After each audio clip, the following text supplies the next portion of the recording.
Yes, everybody's going to get to see the 2 glass look. Because it's necessary.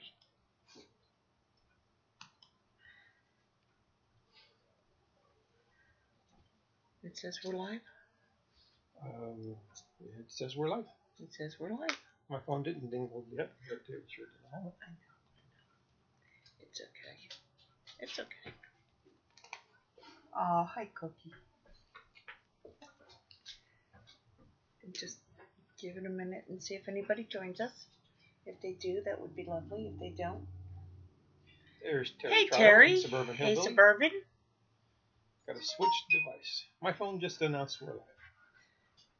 Okay. Princess Good Hey, Heather. Hope everybody's doing well this evening. It stopped raining here, which is nice. And we had like 3 inches since yesterday. Yes, they have some. They drank some. I filled it before we left. My phone battery is almost dead. Yeah, Cookie's resting her. She's just chilling. She's chilling. She's watching everybody. Wants to watch the live show and see what's going on. Cookie. Okay, Princess, you can't mess with the computer, okay? Yes, I can. This is what we're going to talk about somewhat tonight. No, a lot tonight. So,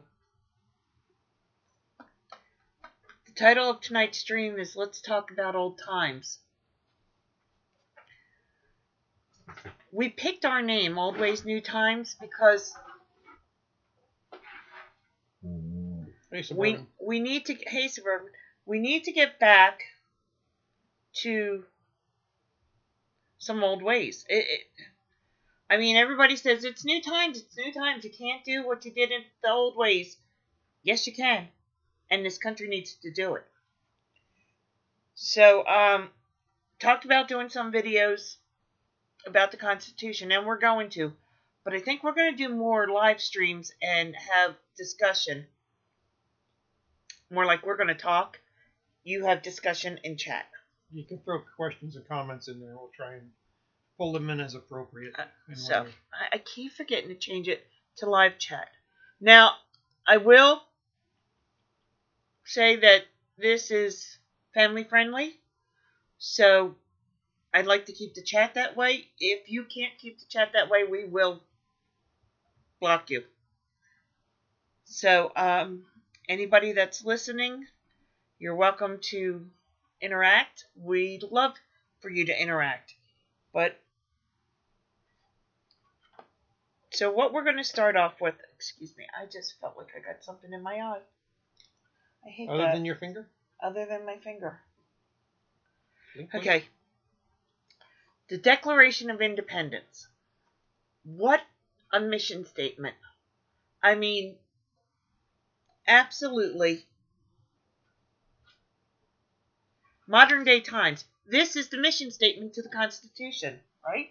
Yeah. If you think about the founding of this nation, the Declaration of Independence says what our problem is, why we're taking this drastic step of saying goodbye to jolly old England, and really how the founders saw things, how they saw where the nation should go.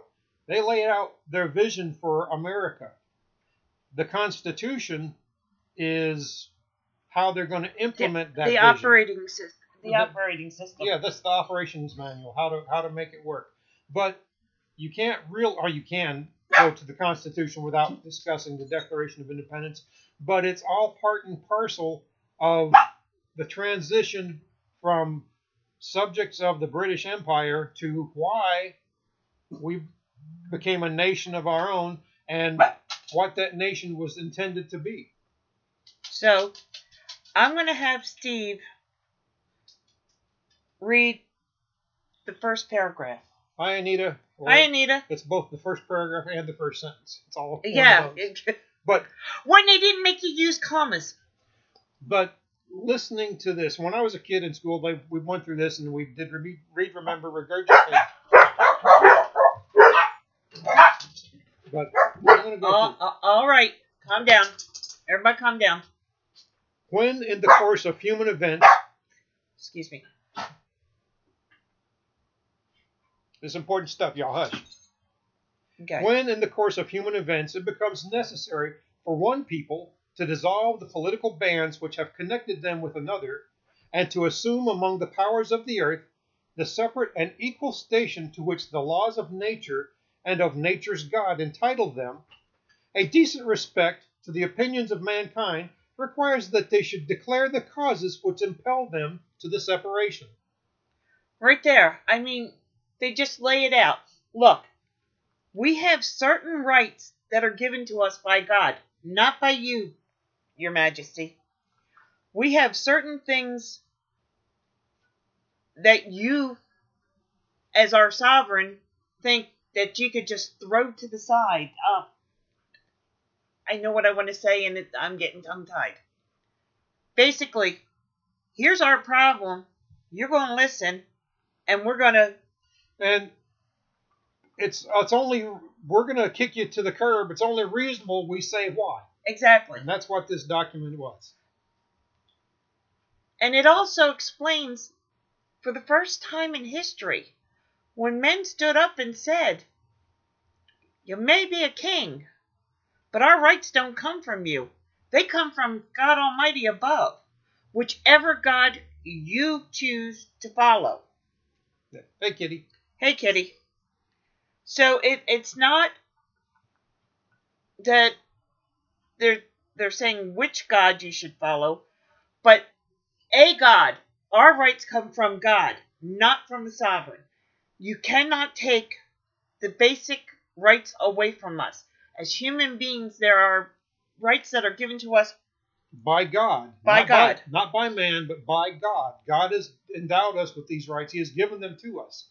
You may infringe upon them. You may harm me or keep me from exercising them, but you cannot take them away because they were never yours to give.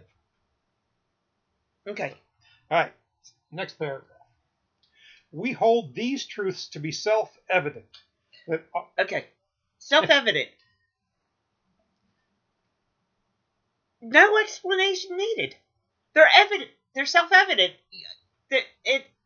Clear on the fact of themselves. There's no explanation needed. There they are. Sky is blue. Water's wet. These rights are self-evident. And electricity, if you stand under a tree, is not a good thing. But that comes in a little bit later. Okay. All men are created equal, that they are endowed by their Creator with certain unalienable rights. That among these, not the only ones, but among these inalienable rights are life, liberty, and the pursuit of happiness. Not the guarantee of happiness. Nobody is guaranteed happiness in life. You have the right to pursue it to the best of your ability. It's not to be handed to you. It's not to make you think that, I don't know, rainbows and butterflies are going to follow you around. Everybody's guaranteed the opportunity to pursue happiness. Whether you get it or not, it's a different story. Equal opportunity, not equal outcome. And liberty. Free in your place of business, residence, home, free to come and go as you please. To do as you wish with what's yours, as long as it's not obscuring or interfering with anybody else. So, life, you have the right to life. You have the right to freedom, to liberty. And you have the right to pursue happiness. Not guaranteed happiness, but to pursue happiness. Okay. That to secure these rights, governments are instituted among men, deriving their just powers from the consent of the governed. Now that right there is one of the most revolutionary things ever placed on paper. Rights don't come from the king, they come from God. Governments are formed by man to protect these rights, and it's at the consent of the governed. That means we say you get to be in charge because we want you to do these things. That's it. There's not divine right or anything else. We agreed collectively that you can be in charge and carry out our wishes. So basically, that statement right there says there's a government. We agreed to let you be the government, but you work for us, not that we work for you. Okay, continuing that whenever any form of government Hi, Dina. becomes destructive of these ends, it is the right of the people to alter or abolish it, and to institute new government, laying its foundation on such principles and organizing its powers in such form as to them shall seem most likely to affect their safety and happiness. So what that paragraph is saying, or sentence, is saying that if a government becomes a problem in reaching your goals, a tyrant of sort, it is the right of the people to disband that government. Now, the way we do that is vote, which is going to get me on my soapbox right now, because I can't tell you how many people I talk to go, I don't vote, it really doesn't make a difference. Yes, it does. The government is formed by the people who show up. If you don't show up,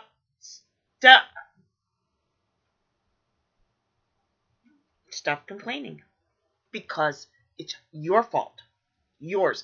Not the person that went to vote, not the person that's in office, but you alone. If you will not take whatever time it takes to go vote, then you have, in my opinion, no right to complain. Because let me tell you this. Life is short. And you can live it as a free person, or you can live it under the thumb of a government. That is what is your choice. And this country asks nothing of you to be. If you are born into this country, your citizenship is guaranteed for life. If you are a newcomer to this country and you come in and you go through the process and become a citizen, God bless, I wish you the best.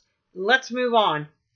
But don't you sit there and tell me that you are owed anything, because you will not go out. You will not spend 2 minutes to stand in a booth. And I know, yes, I have lived places where I stood online for hours to get into that booth. But there is nothing more important than putting your voice to what kind of government you're going to have. Because I got to ask all you people that don't vote, how's it working out for you? I saw a meme that really pertains to this. It said 62 million people voted for Trump, 63 or 64 million voted for Hillary. And then at the bottom of the pie chart, it says 108 million of y'all better get your act together. Yeah, exactly. So, because, as I said, there is nothing that this country asks of you to be a citizen. It is your responsibility.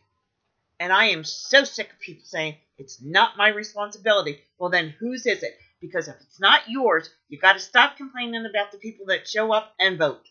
Okay. So, prudence indeed will dictate that governments long established should not be changed for light and transient causes. That means if you don't like what's going on, if we disconnected, do you say that over again? Are we there? I think we're there. It's green. Hush. You're not reading this, I am. Okay. Okay, read that again and start over again. Then to right themselves by, but it's still the government you're used to. We're going to put up with a lot of stuff. Things are being done.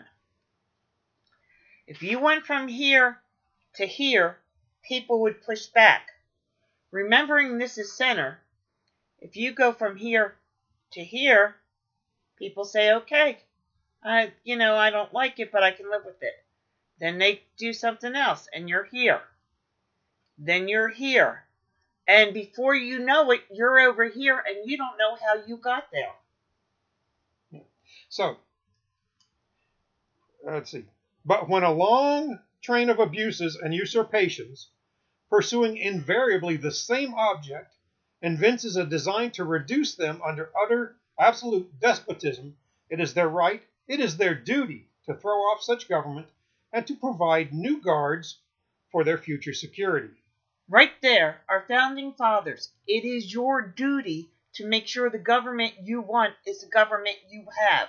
And how do you do that? You get out there, you vote. You go out there and you find like-minded people. You find somebody you think is electable, and then you do everything you can to get that person elected so that you can say, I personally had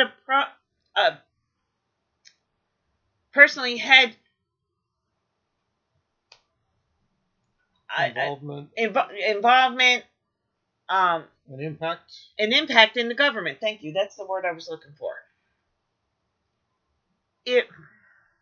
Look, I can be nice, jovial, Donna from Old Ways, New Times, or I can be impassioned. And I am impassioned about this because I am so sick of people complaining and doing nothing because, one, they don't know our history, two, they won't take 5 minutes to get involved, and three, I actually lost a lot of respect for somebody because they told me that if anything went wrong, they were taking their family and they were running and gone to another country. Well, you reaped all the success that you could get from this country, and then you're going to leave everybody else in the hole and go? I have no respect. Okay.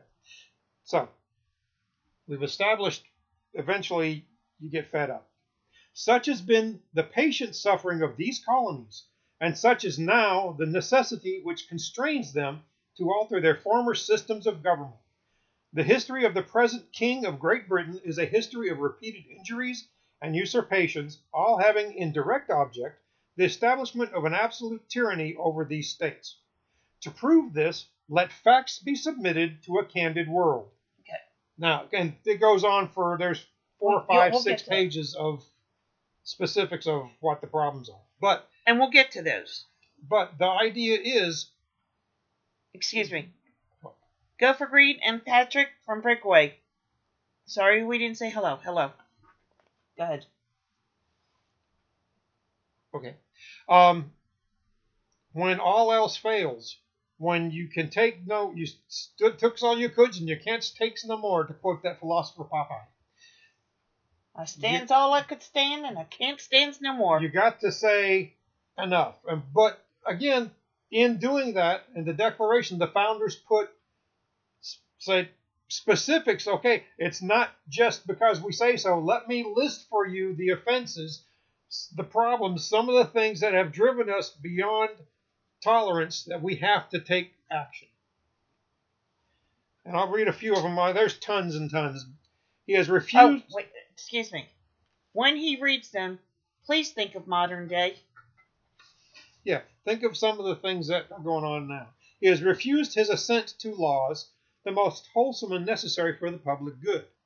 He has forbidden his governors to pass laws of immediate and pressing importance, unless suspended in their operations till his assent should be obtained. Okay. And when so suspended, he has utterly neglected to attend to them. So, you can't pass laws to govern yourselves. He wouldn't pass the laws the colonists wanted. They needed an answer to how to deal with fill in the blank. The king wouldn't do it. So the governors had the authority to pass laws, but they couldn't pass a law unless they suspended it. You can't, I'm going to create a law, here's the new rules, but we're not going to use them until the king signs off on it. So now remember, getting back and forth across the ocean was a 60-day sea voyage each way. Okay, so modern times. I'm not going to debate immigration. You got a law. It's not working. Congress can fix the law. The president can sign the law. But Congress won't fix the law. So the president can't enact the law. Pretty much. Let's see. So when the governors did pass laws and put them on hold until the king reviewed it and signed off, he would just not do anything with them. He would ignore it completely. Or he has refused to pass other laws for the accommodation of large districts of people. unless those people would relinquish the right of representation in the legislature, a right inestimable to them and formidable to tyrants only. In other words, you wouldn't let people have new lands and set up laws to rule them unless they gave up their rights as Englishmen. So, yeah, we'll set you up over here and let you do your thing as long as you agree that you get no representation, you get no rights, and you do what I say. Your glasses. Sorry. He has called together legislative bodies at places unusual, uncomfortable, and distant from the depository of their public records for the sole purpose of fatiguing them into compliance with his measures. Okay, so basically, they write a law, they pass the law, but it's so convoluted and so complicated that even if you can find the law, you can't read it because you don't understand it. I'm just trying to put it in. Okay. He has dissolved representative. Wait, no, let's go back to that. Well, he would, if, for example, at the time, the Boston was the capital of the Massachusetts colony. Well, you'd think that you convene the legislature to discuss things in Boston, because that's where they're at. But they wouldn't. They would call it in the far end of the state. Right. It's like in North Carolina, the capital at the time was New Bern, all the way on the eastern coast of the country. Well, not all the way, but very close to the easternmost edge. And he would call the legislature into session in Hickory, which is almost in Tennessee. Do things like that. And then, well, you didn't show up to talk about it, so... But, again, you can relate that I also take that to mean that they make the laws and they make it hard to comply. They make it hard to comply because you can't understand it. And then you get fined for it. Yeah. He has dissolved representative houses repeatedly for opposing with manly firmness his invasions on the rights of the people.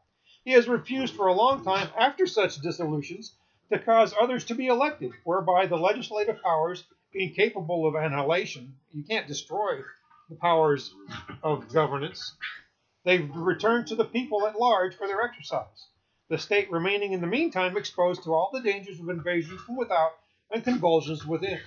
If he would dissolve the houses that govern things and not hold new elections or appoint new people, well, that leads to chaos. You're in anarchy. Okay. Puppies. Thank you. Skipping down, he has made judges dependent on his will alone for the tenure of their office and the amount and payment of their salaries. If the judge ruled in a way contrary to what the king said, you're out of office. He appoints somebody else and says, "Hey, about that law? Oh no, you're good." So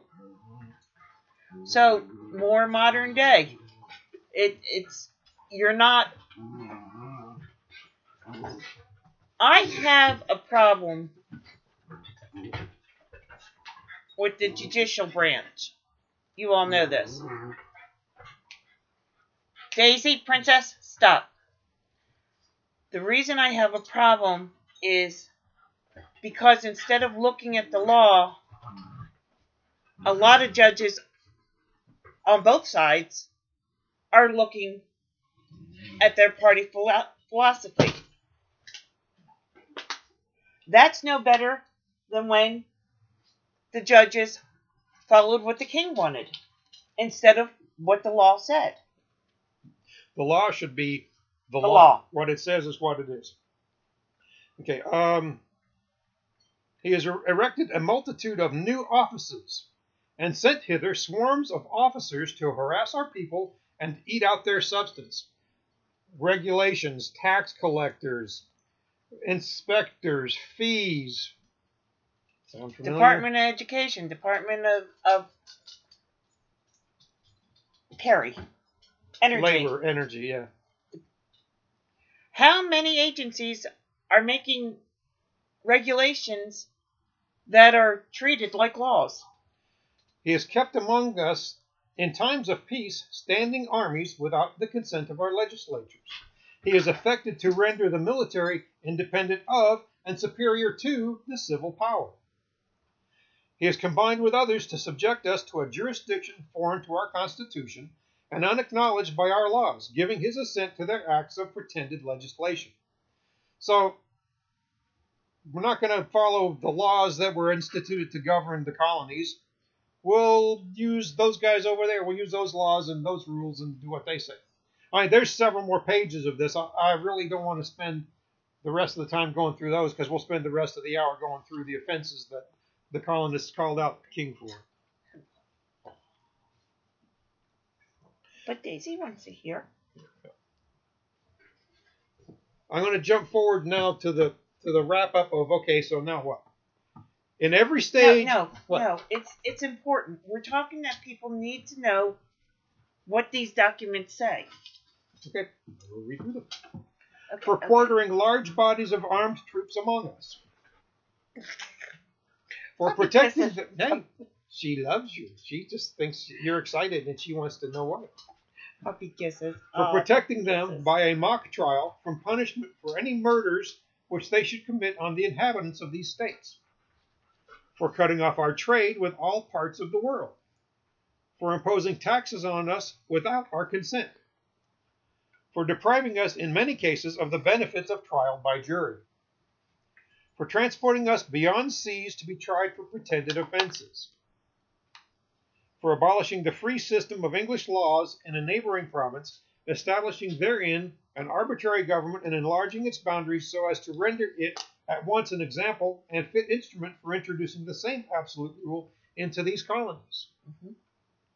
For taking away our charters, abolishing our most valuable laws, and altering fundamentally the forms of our government. For suspending our own legislatures and declaring themselves invested with power to legislate for us in all cases whatsoever. He has abdicated the government here by declaring us out of his protection and waging war against us. He has plundered our seas, ravaged our coasts, burnt our towns, and destroyed the lives of our people. He is at this time transporting large armies of foreign mercenaries to complete the works of death, desolation, and tyranny, already begun with circumstances of cruelty and perfidy scarcely paralleled in the most barbarous ages, and totally unworthy the head of a civilized nation. He has constrained our fellow citizens taken captive on the high seas to bear arms against their country, to become the executioners of their friends in heaven, or to fall themselves by their hands. So they were forced into Conscription. conscription. Yeah, if they would capture American sailing vessels, and remember, British colonies were British subjects. They would take them, basically make them serve in the King's Navy or die. You got two choices. Do what we say or jump over and swim home. Oh, yeah, it's 100 miles, but you'll be good.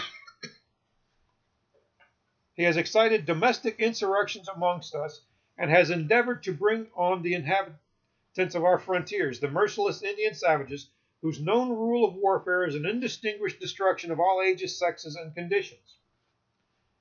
So, to make things hard on the colonists, he stirred up the Indians. They set up government in Canada. Native Americans. Okay. All of these things that were done in the... Hello, Robin. Hey, Robin. Do it. We need you to stall. Okay. Okay. In every stage of these oppressions, we have petitioned for redress in the most humble terms. Our repeated petitions have been answered only by repeated injury. A prince whose character is thus marked by every act which may define the tyrant is unfit to be the ruler of a free people. Nor have we been wanting in attentions to our British brethren. We have warned them from time to time of attempts by their legislature to extend an unwarrantable jurisdiction over us. We have reminded them of the circumstances of our emigration and settlement here. We have appealed to their native justice and magnanimity. Okay. That was just not working today. And we have conjured them by the ties of our common kindred to disavow these usurpations. So Let me finish the sentence. Which would inevitably interrupt our connections and correspondence. So basically, they're saying, look, we're all the same people. Yes, we have different ideas. We look different. Well, but the colonies were given charters and to operate a certain way and allowed a certain degree of autonomy because of the distance from England. And then they threw that out and said, no, you can't have that. They went back and said, look, they went to the king, they petitioned the king, and he blew them off. The only response they got was more rules. You didn't like that rule? How about this one? Boom. They went to Parliament. They went back to in the press at the time and to Parliament and said, hey, look, we're your brothers and sisters. We're Englishmen too. If they can ignore our rights under English law, they can do the same to you. What's wrong with you? Can't, this is not acceptable. And that avowed them of no relief either. They too have been deaf to the voice of justice and of consanguinity. Okay, so basically what they did is they went to Parliament and said, help us out. Sound familiar? Going to Congress and saying, help us out? We must therefore acquiesce in the necessity which denounces our separation and hold them as we hold the rest of mankind, enemies in war, in peace, friends. In other words, we got to go our separate way. We'll be friends if you want to be peaceful. We got to go to war, we'll go to war. But basically, we're going our own way. It's on you guys how this works out. We tried to work within the system, and you blew us off. So we're going to do our own thing. Peace out. See you later.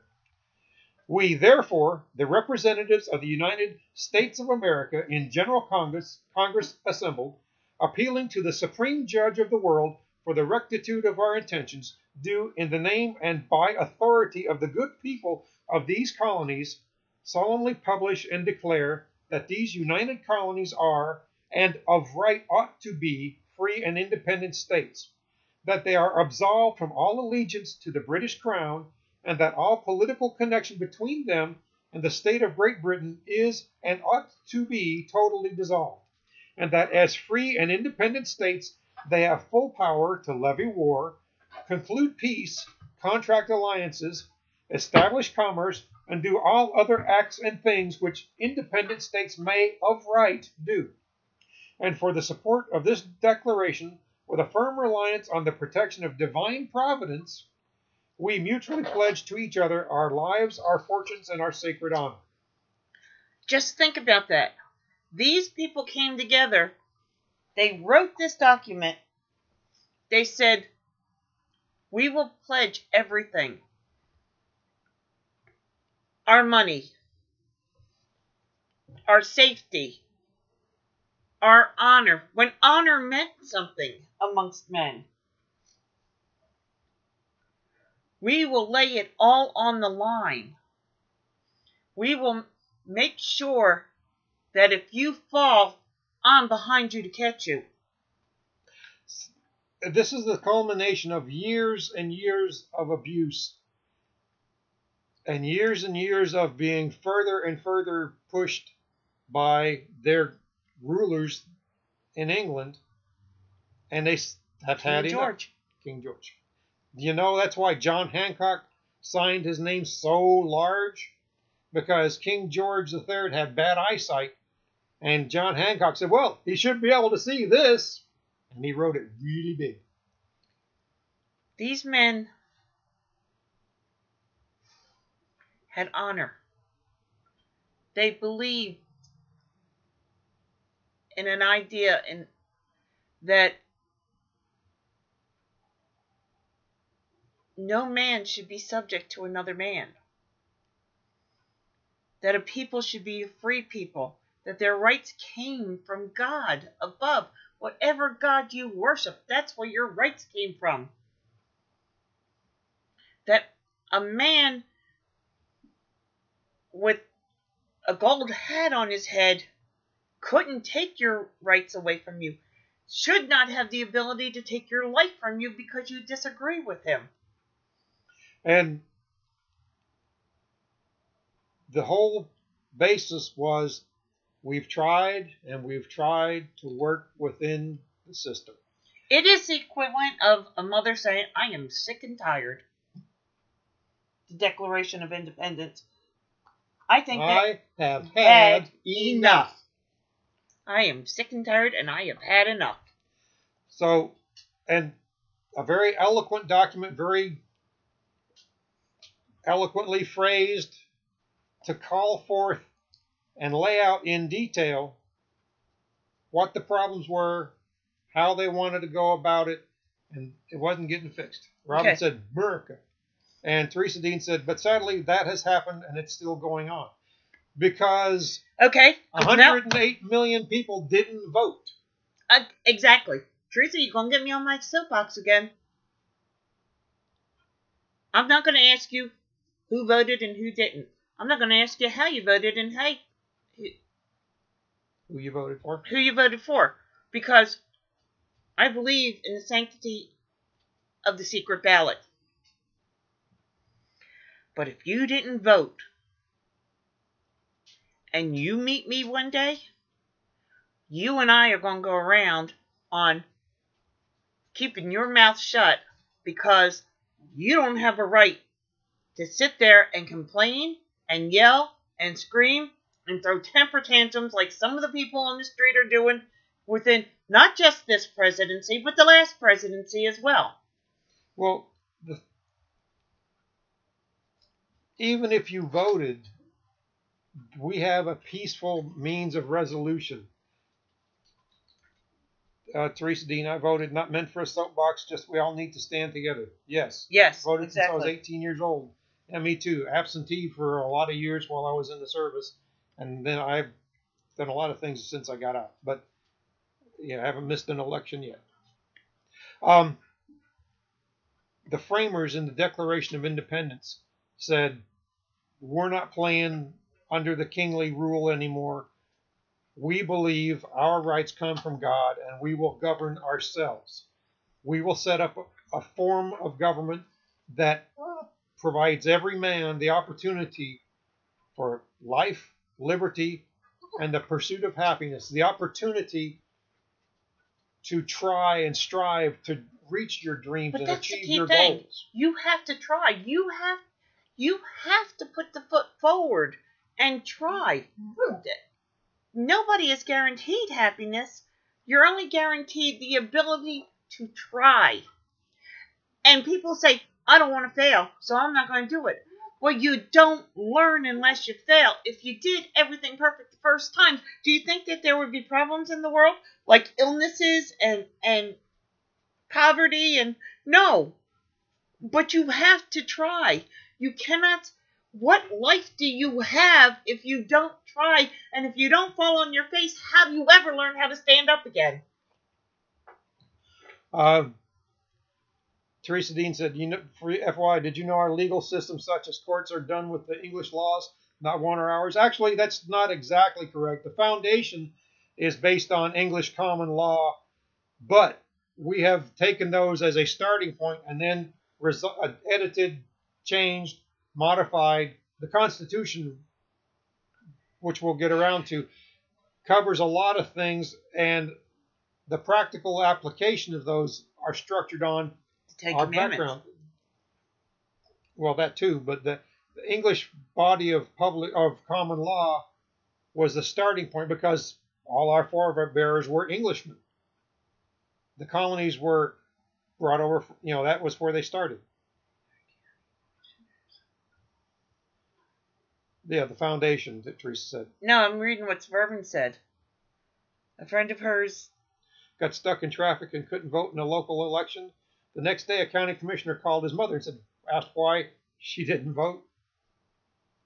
Well, they started the early one stop or no excuses, no excuse absentee voting. You can go in for 2 or 3 weeks.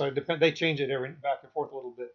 And you can vote early. An absentee ballot with no particular reason. You don't have to say, well, I'm not going to be out of this. You want to vote early, vote early. They hold them all.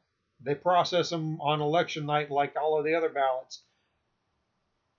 We have voted on the early voting a lot of times if we thought we were going to be tied up around the time of election day, or if there was a hurricane headed this way, storms or whatever, yeah, I'm getting my vote in there just in case. And one day we had a tropical storm hit on election day, and a lot of people stayed home because they didn't want to go out in the nasty weather to go vote. Well, we were out working precincts and helping people hand out material and stuff anyway, but we had already voted, so we were free to do stuff.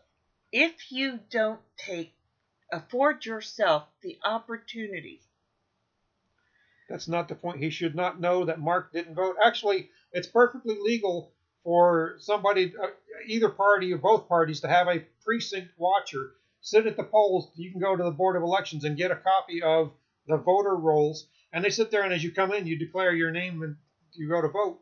They check off who voted, who didn't. If you don't go to the polls, they know you didn't show up. They're not allowed to know how you voted. But if somebody wants to take the time and sit up there and see who comes in and who doesn't, that's perfectly legal. When, after the invasion in Iraq, and whatever you feel about that, how many of you remember the first election that the Iraqi people could actually vote in, a free election without Saddam Hussein? The women. Folks standing there saying, you're going to vote for so-and-so, right? How many people proudly walked around with it because they had them dip their finger in purple ink to show that they had voted? So you couldn't go around the corner and, hey, one vote per customer. There's a concept, huh? 80 plus 90% turnout for people who had very serious risk of getting blown up because they were really going to actually have a chance to vote that makes sense, that has them the chance of really picking somebody. I looked at that and these people run the risk of getting blown up or shot to go vote. And we got people who won't go vote because it would slow them down on their way to get more donuts. Or fancy coffee. Yeah. I just... well, Suburban, he said it was a vote for commissioner for what she was running. It doesn't seem right. Again, it's public record. I can go online and pull up anybody by name in North Carolina, at least. Online, you're voting, not that who you voted for, but that you voted in these various races. You can see, because if you show up and vote, it's a public record that you voted or not. So, but here's the thing, Suburban, you don't like that? You don't like that somebody can know whether you voted or not? What are you doing to change it? A friend of ours from politics here said things are run by those who show up. Look, I know, you're right about that. I know a lot of people, when I tell them that my background was in politics, they turn their nose up. They think that I'm probably the scum of the earth. But you know what? I couldn't put a uniform on.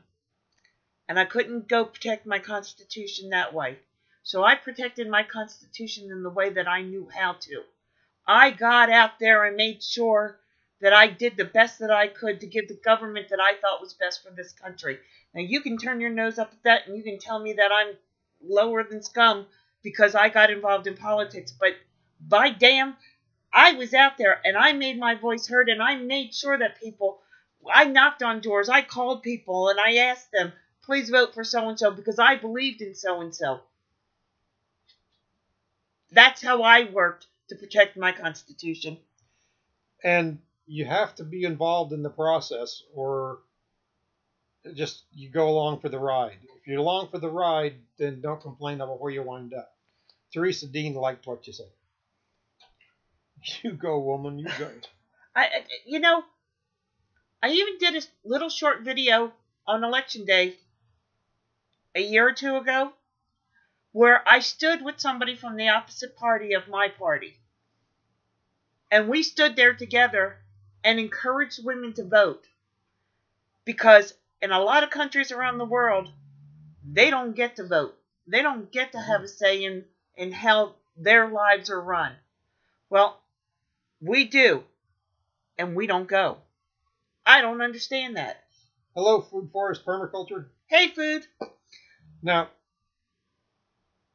we have friends who are of the far end of the political, well, not the far end, but pretty far from us on the political spectrum, and we can have intelligent, respectful discussions on issues and debate things back. And find out that there's like 75 to 85% we agree on. But it's just the implementation of said. Yeah, just because we disagree on how to go about things doesn't mean that I think you're evil or hateful or you should be locked up. And there's way too much of that in the nation today. Watch out, Princess. Suburban said, I think we had like 17% turnout last time. We, in the county that we live in, we have a higher than average, national average for turnout. We usually have about 42% of our voter turnout. And that's good. That's higher than the national average. But do you know how sad that is? That means 58% of the people that are eligible to vote rather sit home and watch a soap opera or play a game. And don't tell me that because you have to work, because we have 3 weeks of early voting, and it's also on the weekends. There has got to be 5 minutes somewhere in that 3 weeks and election day that you can get out and vote. Teresa Dean said she took her daughter to vote the first time. She was 18, and she was very proud of it, right? And Robin said next election's going to be Blaze's first time to vote. Going to have a party to celebrate it. That'd be cool. Yes. Look, do I like the way that things are turning out in the government? I haven't liked the way things have turned out in our government for decades. So it's not one side or the other. I do have my opinions, and I'm not going to share them. But at least I've got skin in the game. Yeah, if you don't like the way things are going, start at your local level. Whether it's your city, county, township, however your local political organization is set up. Government that's closest to the people should be the best. That's where as much as possible should get done. Get to know your representative in their city council, county commission. There was a saying, from the schoolhouse to the White House. That's where you should be. School board. If you don't like the crapola that's being taught in public schools, how many of you know who your school board members are? Or if your school board members are elected, who are you going to vote for? What do they stand for? What about your school superintendent? In some places they're elected. Some places they're hired. Some places they're elected and you can't recall them. I don't think that's right. But if you find that they're enacting policies that you don't like and you go talk to them and they basically give you the one finger salute, that's fine.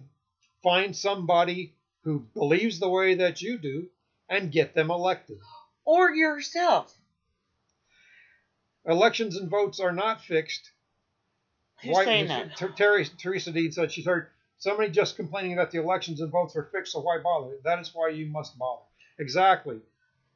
The reason things go the way they go is because nobody gets involved.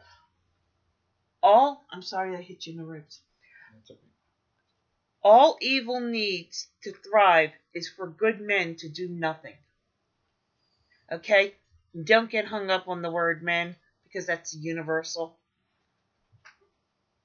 All evil needs to thrive is for good men to do nothing. If that's all it takes to make this world a better place, is for you to do something as little as vote, then shame on you if you don't.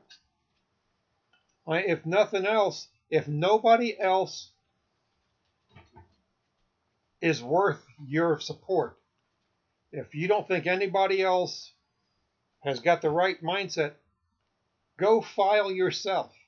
Because I'm going to tell you, if you go down to the Board of Elections, here are the filing fee is based on 1% of the salary for whatever job it is, or something like that. So the annual basis. So like to file for county commissioners, $35. So you go down, you file for county commission.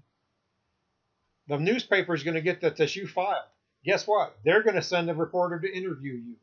The League of Women Voters are going to have a candidates forum, most places, and you're going to get invited. Whether you get more than your own vote, I hope you vote for yourself, or not, you're going to get a platform.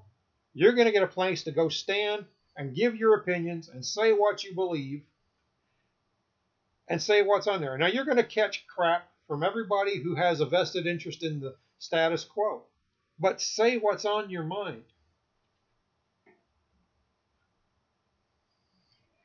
What's Kitty saying?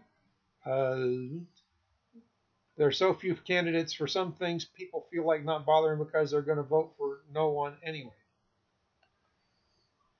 Well, that's when you go find somebody that's worth your support. Or you go file for an office that nobody's going to vote for. At least you know you can make a difference in that office. Kitty said, locally, every branch of our town and county ran unopposed for both elections. Lowest voter turnout in years. Right. Well, and get a bunch of your rabble-rousing friends like us who have an axe to grind and go down and file, and everybody pick a seat. File for something. If nothing else, you're going to scare the crap out of them and make them get off their butts and do something. It may not have a long-term effect, but I'll bet you get their attention. Yeah, because they know another election is coming around. And they actually have to do what they said they were going to do. Because they might have won this one, and they might not. Look at New York. Somebody who's been a sitting congressman for 10 or 11 terms, 22 years, just got it voted out because he blew off the opponent. He did. He took it. He didn't go to any debates. He didn't feel it necessary to answer any questions from the papers. He ran on, I'm the congressman, and what are you going to do? Well, they booted him out. Now, they put a socialist in, but hey. Okay. Wasn't it in Teresa said it wasn't in Tennessee that there were platforms or a stage to tell the voters what they were about and not about? No one was interested. That's scary. Debates. Yeah. They have debates here all the time. They schedule. If there's a contested election, the League of Women Voters puts on a debate, both primary and general election. And if you're a candidate, if you're unopposed, they may or may not, depending. If they've got a lot of people, they may not bring in the unopposed folks. But yeah, no, they do. They all get invited. And they go up to Congress. PBS, every election cycle here in North Carolina, PBS runs the state senate debates, and they run the governor and lieutenant governor and those type, because our council of state is elected. Secretary of Labor, Agriculture, Department of Public Instruction. There's a whole line. Right. Attorney General. They're all elected here. Let me let her. Okay, he's going to go for just Suburban said, I can't even start on the sheriff. He got reelected under over 40 indictments, and shortly after shot his girlfriend in the stomach. He's still in office. You can share about our past situation with sheriff and the good guy we have now. Well, or not. I'm just going to say that that's when you find somebody to run against them. Because there is somebody in... Call me silly. I think if somebody runs for sheriff, they need to have some kind of law enforcement background. I don't care if it's a beat cop or a bailiff. You need to... Because bailiffs are police officers. You need to have some kind of background in law enforcement. Excuse me. So, find somebody. Talk. I mean, it's not hard to start talking to people and finding out if they agree with you. And I ran for office one time and I lost. You know what? I was still Donna the day before the election, and I was Donna the day after the election. I lost by 127 votes. Yeah, that upset me because it was that close. But still, I put myself out there, and there were at least people that agreed with me. And it made the person that I was running against actually have to look and listen to more than what they were looking and listening at before.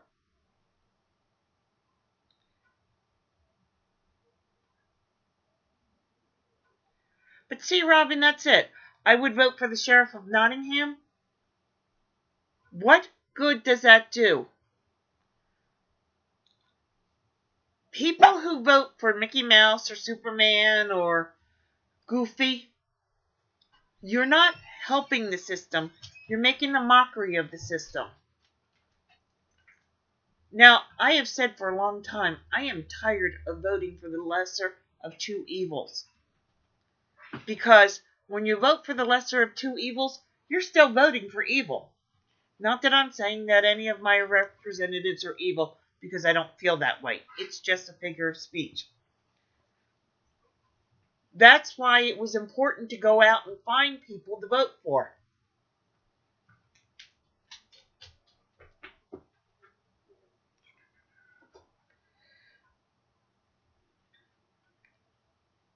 When they both suck, you look for the person that sucks less, and you vote for him. And then you get out the day after elections, and you find somebody to replace him. Yep. The time to start looking for your candidates for the 2020 elections for your state and federal House and Senate representatives is now. Even for your school board, your sheriff, you go call your local board of elections and say, okay, next election cycle, who's up? Who's got to run for re-election? And if you don't like them, you go out and you start talking to people. And yes, I know, it takes time, and it's aggravating, and it's frustrating, and it's any number of things. But if you don't like the way it is, you change it, because the men who wrote this, the men who stood behind this, are the ones that gave you the right to change the government that governs you. Because nobody else is going to change it, and if they do, you might not like what they change it to. Okay, Kitty said, what do you do in a situation like I just mentioned above? You mean where you don't know anybody and there's not a lot going on? There's political parties, whether you like it or not. I mean, there's the two main political parties, sure. And if you like them or don't like them, that's your opinion. You deal with it. There's the Libertarian Party. There's the Green Party. Especially up where you're at, Kitty. There are a number of parties. Do some research. Go online. Look them all up. Find out what political parties are in your area, and do you agree with them? And if you agree with them, it doesn't have to be one of the two parties. We don't have to have a two-party system. The reason we have a two-party system is because everybody believes that's what we should have. If you believe in somebody that's a Libertarian or a Green Party or, I don't know, Touch Your Toe Party, then you get out and you work for that person and you go door to door and you take the time and you hang little door things on their doors, and that gives them like a little blurb and a web address to go find the person.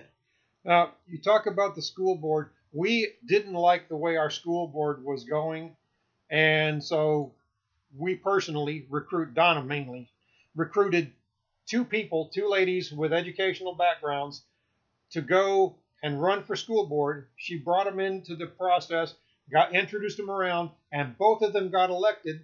And some of the stuff got changed. Now, some of it didn't because it's inertial and there's a lot to do.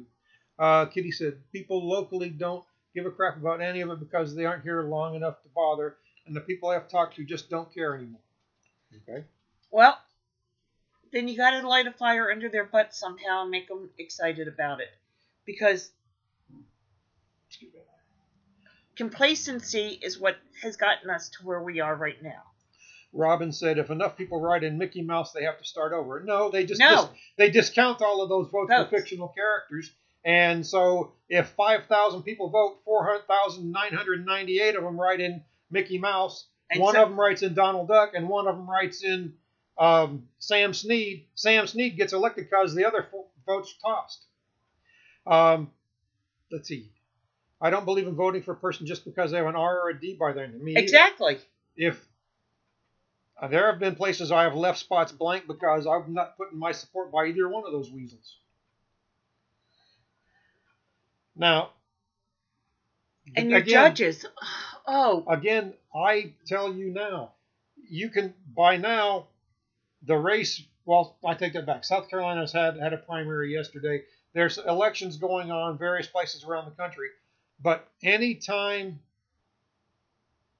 now, the races for the November election are going to be set up pretty quickly. So it's too late to change those, other than a write-in campaign, and those are they're hard, but they're not impossible. They're true.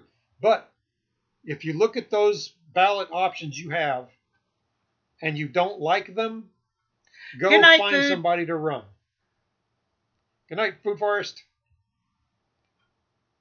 Robin, I think it depends on the state. In North Carolina, what's that?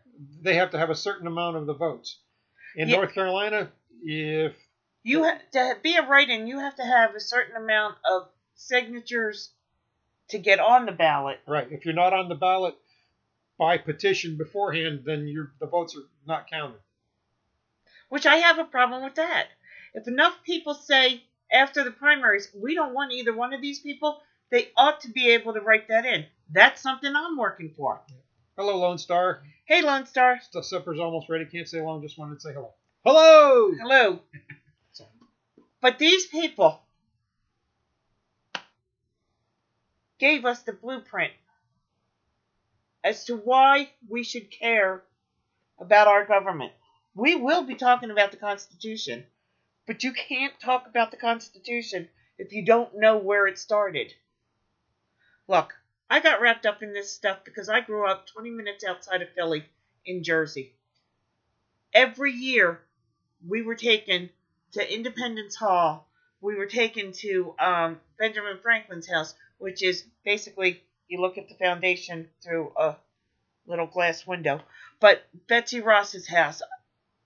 This stuff became real because there are still cobblestone roads in front of those that you have to walk down. The Liberty Bell. Saw the Liberty Bell before it was behind glass, and now that it's behind glass. You know it's got a crack in it. I heard. So, kind of like me. History became real to me. I went to Valley Forge. I stood on the grounds where those men stood freezing. Some of them with holes in their shoes and just cloth around their feet because they believed in the idea that a man does not have the right to go to rule another man, to enslave another man, that there are certain rights that come from God above, whichever God you choose to believe in. But I don't know. By not participating, I feel it doesn't have a musket ball in it. That's a rivet where they tried to fix the crack. I feel like I'm spitting on the graves of those who gave me the right to live as a free person. What's Kitty saying? Used to be like that where I grew up too. Now they just ignore this stuff. It's falling apart, are already torn down, or throw it in a storage unit somewhere. So very sad. The reason you see so much of American history going by the wayside is because they don't want you to know it. They don't want you to know what's in these. That's why they don't teach kids cursive writing, because you can't read the originals. Read this. Please, everybody, find a copy, go to the library, look online, but read Common Sense by Thomas Paine. Please. We read this to you tonight. Please take the time to read it without our commentary. We read it in under an hour and we were still talking. Please take the time to read it. We will. We're over our hour. I don't know if we are. Robin, are you guys ready for us to toss this to you? Because I can talk about this all night long. You keep going. We're not home yet. Okay. Every vet that said, I will serve this country. Every service person that gave their life for this country.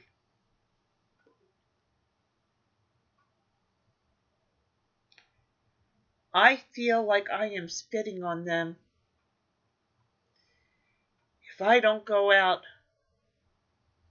and participate in what they're trying to protect, what they died to protect. I want to put it in a kind of a personal perspective for just a second. My dad was in the service, and I traveled a lot of the country when he was in. Lived overseas a couple of different places, visited places when I was coming up that way. Then I spent my time in the service. Lived in more other places and saw more things and around. There's no place on this planet that has the freedom and the potential for human growth that America has. The United States of America is that great expression of human freedom.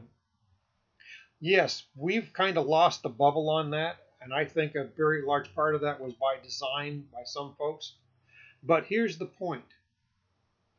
Look at all of the progress that's been made in history. Look how much of it this country sparked.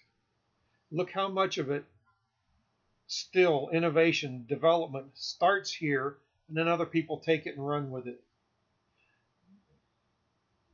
I've lived a lot of places. There's no place I'd rather live than here. And there's no place I want to be. I want it to be like it was.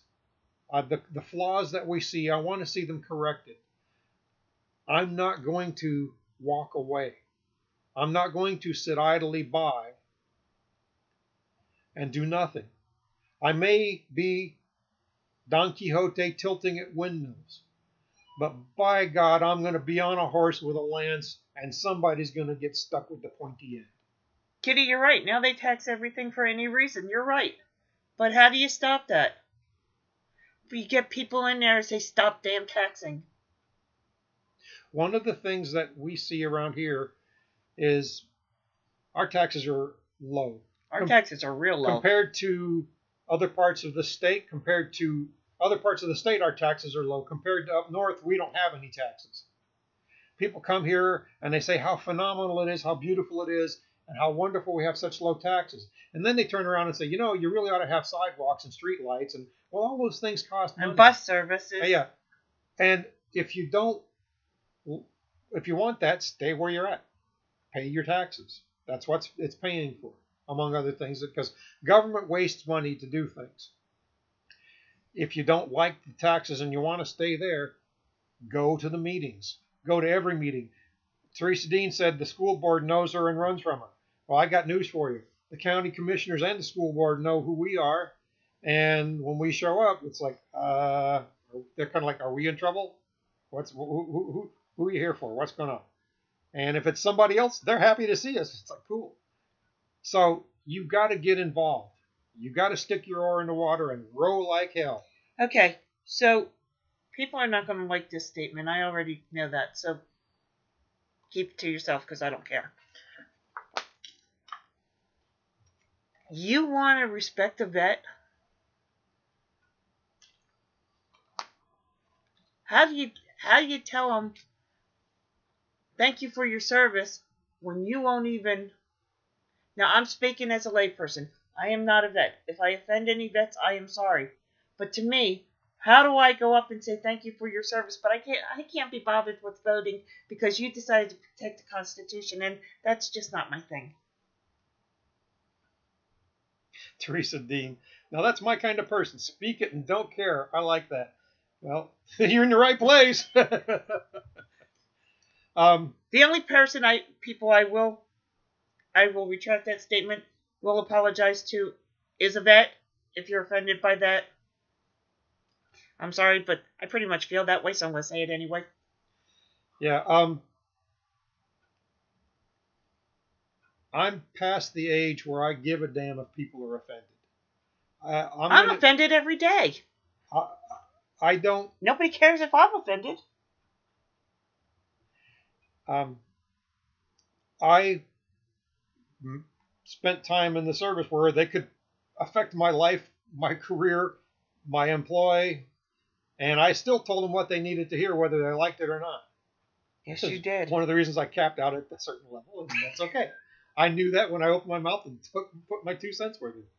But look, you have a right to the pursuit of happiness. You don't have the right to be happy. You don't have the right to not be offended.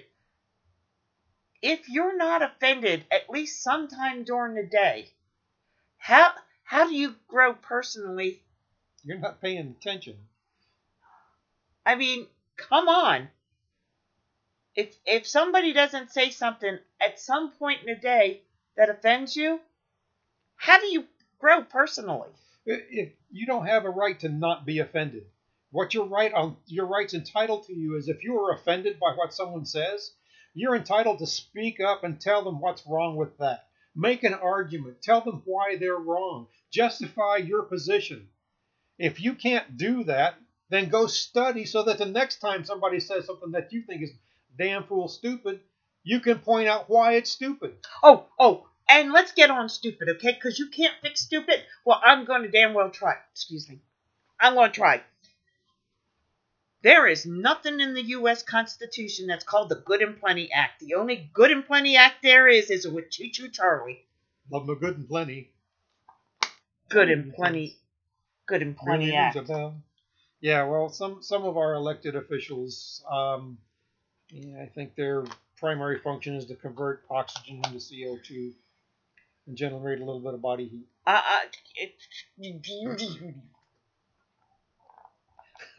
What? Let's see. I have a couple comments. If we all lived a life where we were too damn scared to offend someone, then what good are we? If it offends you, it must have hit a nerve, and if so, fix it. Exactly. Teresa Dean said that. Kitty said, snowflakes and the new generations who believe they're owed everything is where the problem is getting worse. Well, you got to point out to them that they're wrong. Each and every opportunity. Teresa Dean said, I got it, Teresa. Those are not cuss words, they're emotions. Okay. So, yeah, if I hear one more congressman say, well, it's in the Good and Plenty Act, Choo Choo Charlie doesn't even come on television anymore. There is no Good and Plenty Act. Clause. Good and Plenty clause, yeah. Good and Plenty clause. The level of ignorance on the Constitution is the level of ignorance that is making laws to serve us. Or make servants of us. Good and Plenties. Oh, I like the licorice inside. Didn't like the candy coating, but I like the licorice inside. See, that was the thing. I would eat the candy coating off and spit the licorice out. And I would crack the coating on the outside and peel it off and eat the licorice. Kathy Beals. I have no problem with people shouting out, "You owe me," as long as they're standing in front of a mirror when they say it. Yeah. Because the only person... PSA. To all you out there who believe you are owed happiness, joy, a home, a car, and lots of money in the bank, get your butt off the sofa and go to work. That's how you achieve those things. PSA's over. Yeah. far too often people want to start off with what they had when they left home, when they lived in their parents' house, and they enjoyed the fruits of the parents' 30-year career. When Julie got married, right before she got married, now we raised her to know the value of a dollar. And let me tell you something, my daughter, before she got married, was working 3 part-time jobs and going to college full-time. So she was no snowflake. We explained to her the conditions that she would be living in if she didn't go out and find a job after she was married. We took her husband's base salary in Monopoly money and laid it on the table. Then we found out to where she was moving what would be the average rent that they would be paying. And we peeled that off. Then we took the time to look up on the utilities companies. Get an idea of average utility bills. And we peeled that off. Cable bill. Car insurance. Phone. Gas. Peeled that off.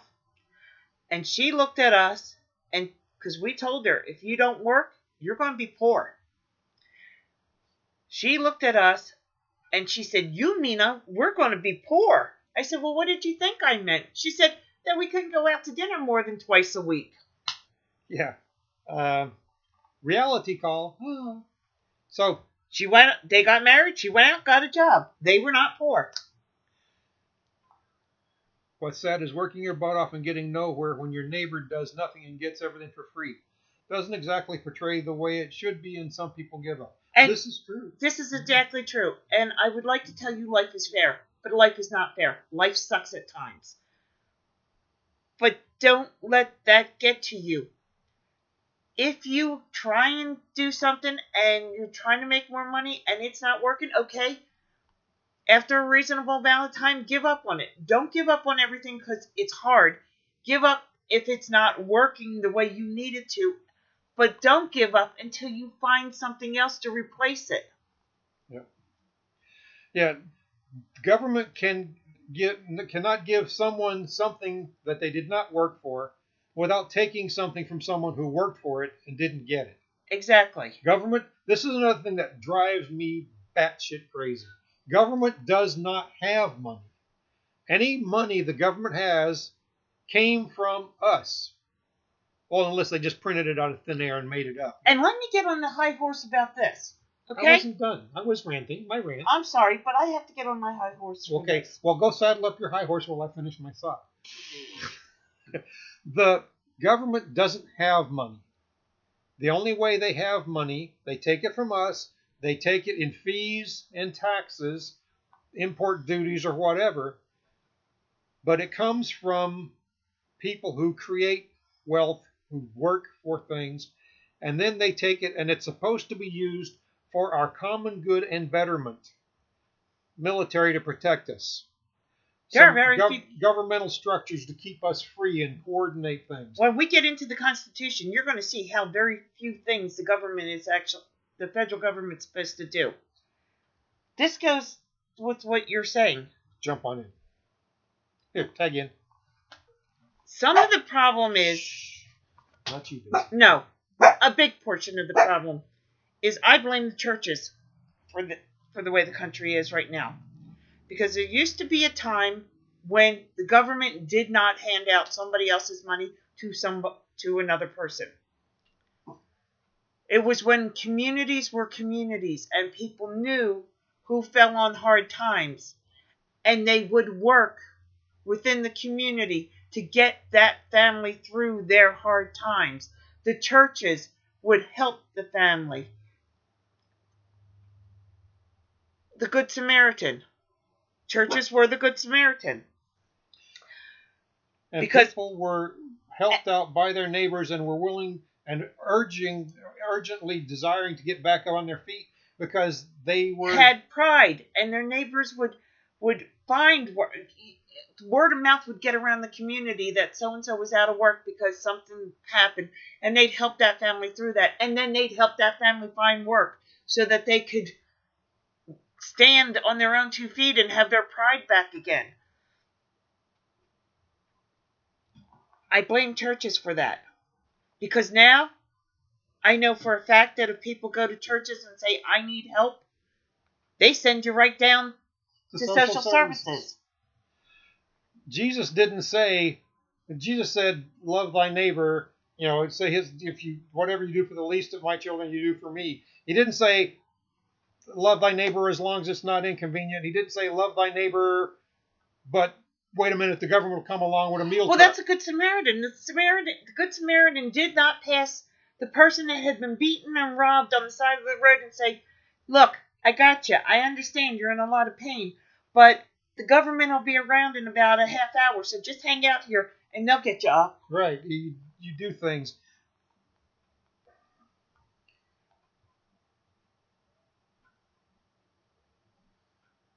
So the whole idea is, I think where you're going is, people stopped doing that because the government stuck its 2 cents worth and Right. started taking it over. When you knew the money was coming from your next door neighbor, you had pride and wanted to get out and do more for your family. Please understand, I am not damning anybody who is on any kind of disability. That's not what I'm saying.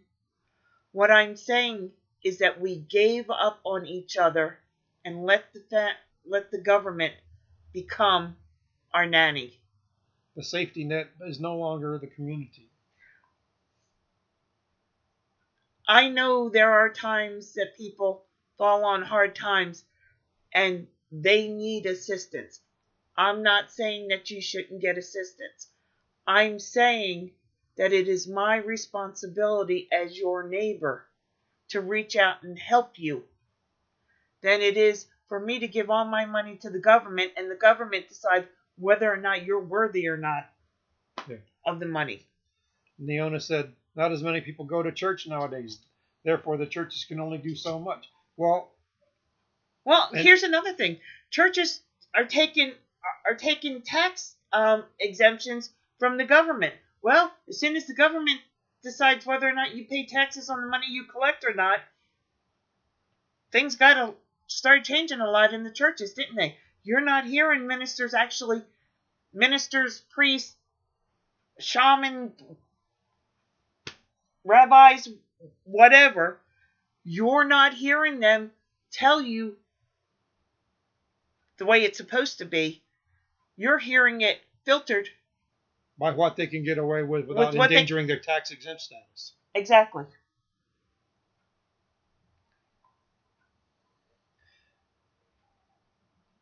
I know back in my days, preachers would have a job outside the church. Now so many are rolling in the riches because of claiming they're men of God. Yeah. That does happen. I'm not going to say it doesn't. But I know a lot of the little churches around here, the ministers still have full-time jobs. Yeah, or several churches share a minister, and they have early and late services, and they alternate and stuff. Yeah, like there's the Methodist churches around here. Each little community always had a Methodist church, and instead of doing away with those churches, 2 or 3 of them will share a minister, and they have a rotating schedule. Like there's one church in particular I know, for half a year, every 3 months they change. They'll have 9 o'clock service, and the other church will have 11 o'clock service, and then 3 months will change, and they'll be at 11 and 9. So anyway, the churches would do more if more people contributed, but there's also, I've heard people say it, and we had a discussion about it with a little bit of emotion thrown in. Why should I do anything? You know, the government's already taken my money to do that. Well, are they getting it done? It's not throw money to somebody else to handle your responsibilities. I understand people need help. Trust me. When I was a kid and I was 10 years old and my sister was 10 months old, my father broke his neck. I know families fall on hard times. But I also know that my father worked as hard as he could for physical therapy, and very fortunate that he was able to walk again. And 6 months after my father broke his neck, my father was back to work doing construction. And that's the man that I role modeled my life after. So we talked about the Declaration of Independence. This is the foundation that says, Oh, sorry, guys. Here's what we're all about. Life, liberty, and the pursuit of happiness, and our rights come from God, and our government works for us. That's it in a nutshell. I mean, there's some specifics in there, there's a lot of things, but that's the concept the founders put in the Declaration of Independence when we said we're going to do our own thing. Thanks, it's been real, it's been fun, but it hasn't been real fun, so we're out. The Constitution is how they plan on implementing that. So that's kind of tying to why we did the Declaration first. Now, there's a lot of things. I'm going to give you a homework assignment. I want you to take a few minutes and just kind of do, it won't be hard. I'm sure you can find it. We pledge our lives, our honor, and our fortunes. And our fortunes and our sacred honor to each other. In the Constitution, or in the Declaration, what happened to these fellas? They signed the Declaration of Independence. Putting their name on that paper was an act of treason, which under English law at the time, that was the matter in dispute, was whether they could enforce it or not. Treason was punished by hung, drawn and quartered. Yep, and beheaded. And then the parts burned and flung to the four corners. They do that justice as far as the concept in Braveheart with Mel Gibson. It's not a pleasant way to go. It's not hung by the neck until dead. It's just hung. They hang you around there until they get tired of watching you turn blue and then they let you breathe some. So that's what these men signed their names saying, here I know the risks I'm taking. Take a little time and see, what did they sacrifice? How did it work out for them? Because I'm going to tell you right now, it wasn't all, rainbows and unicorns for the signers of the Declaration. And they had no place else to go. If they failed, it was a death sentence. They had no place to go. Okay, Robin and Jason, are you anywhere close to being home?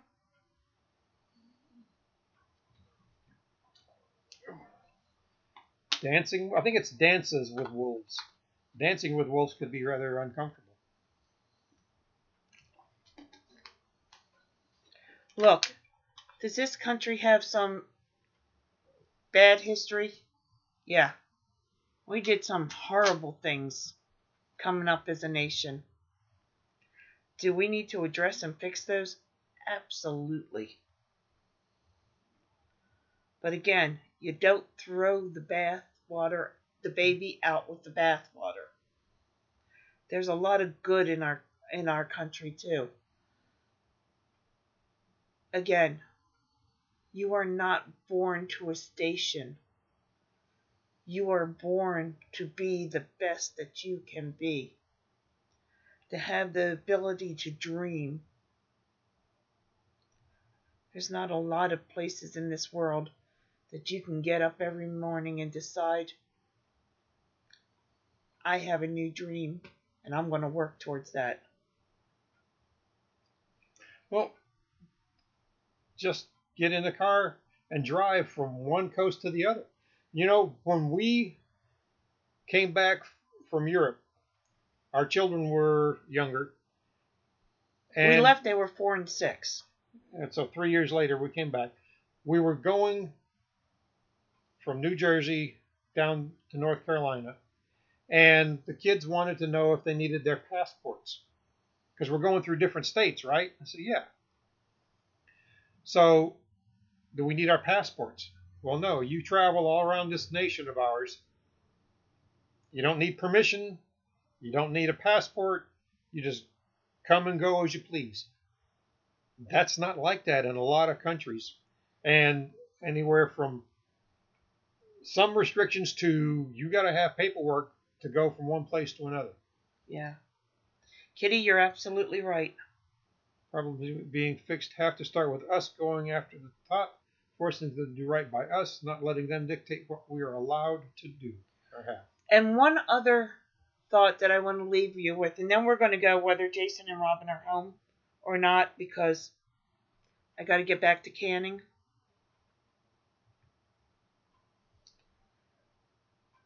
We as a people have given up so much of our liberty. And was it Jefferson or Franklin? Franklin who said, "He who would give up liberty for security deserves neither liberty or security." Think about that. If you give up liberty to be secure, you're not a free person anymore. As always, have a safe and blessed day, weekend, and week. And share your knowledge. Love you guys. See you Bye all. later.